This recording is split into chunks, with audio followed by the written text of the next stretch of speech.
Hello, Capricorn, Sun, Moon Rising, and Venus signs. Kamusta kayo? Sana po nasa mabuti kayong kalagayan. Welcome back po sa 88 Tarot. Kung bago kayo dito, welcome din kayo. Thank you for your support.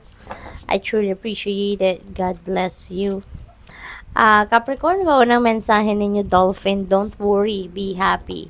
Okay? Kasi baka meron kayong pinag-aalala, maaaring yung wino-worry ninyo is also beyond your control, 'di ba? So parang talagang that is waste of time and energy, 'di ba? Kung magwo-worry kayo sa mga bagay na hindi nyo naman kontrolado, 'di ba? So in that case, kung ganun man ang nangyayari, edi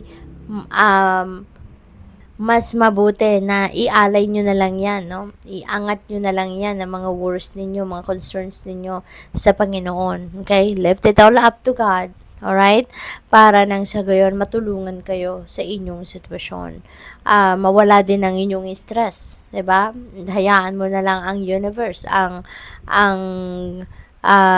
gumawa ng paraan, 'di ba? Na matulungan kang gumaan ang inyong sitwasyon at maging masaya ka. Okay? What else? We have face your fears. Ayan. So, baka nag-worry ka na kasi meron kang mga takot na nararamdaman. Marami kayong kinakatakutan siguro, no? And maybe kung ano man itong mga takot na to, ay baka hindi mo din, parang siguro hindi pa to nangyayari kung ano man ang maaring problema na iniisip ninyo, kinakatakutan nyo na, 'di ba? So, in that case, parang you are self-prophesying. Kaya, as much as possible, tanggalin natin yung mga worries na yan, tanggalin natin yung mga takot na yan, because otherwise, it will just create more situations na ikakatakot ninyo at mas lalong ikaka-worry ninyo, hindi ba? Kaya sabi dito, release the power of fear, no? Otherwise, kahit meron kunyari kayong mga magagandang plano, meron kayong magagandang idea, if natatakot kayong mag-take action, natatakot kayong gumawa ng paraan para ma-achieve ninyo ito, 'di ba? Eh di walang mapupuntahan. You won't be able to go anywhere. Wala kayong wala kayong mararating, 'di ba? Kaya as much as possible, tanggalin na lang yung takot, no, na nararamdaman ninyo, and instead i-offer ninyo yan sa Panginoon, 'di ba? Para maging magaan ang inyong pakiramdam at para magabayan kayo, 'di ba? Sa kung ano ang dapat ninyong isipin or ano ang dapat na maging diskarte ninyo sa buhay sa ngayon. Sensuality, express your sensuality. Okay? Maybe ito din yung kulang sa inyo, no, sa inyong relasyon. Maybe meron din kayong mga issues, no, sa inyong relationships, romantic relationships, no, at maaaring ito yung magiging sagot, no, dahil baka ito yung kulang, no, na aspeto, no, sa inyong relasyon. Leadership, set your goals. Ayan. So, ang iba sa inyo siguro, ngayon, baka kayo ay mailalagay, no, sa isang leadership role.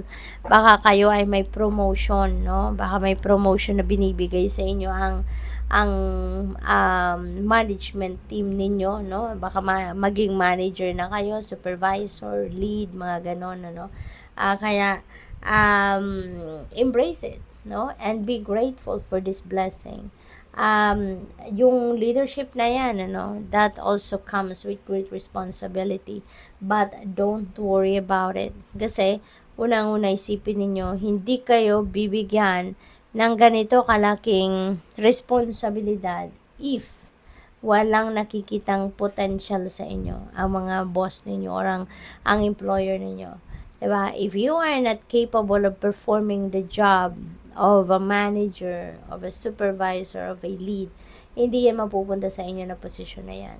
Okay? Kaya, dapat na ipagpasalamat mo to, i-embrace mo to, because maybe this is your mission right now.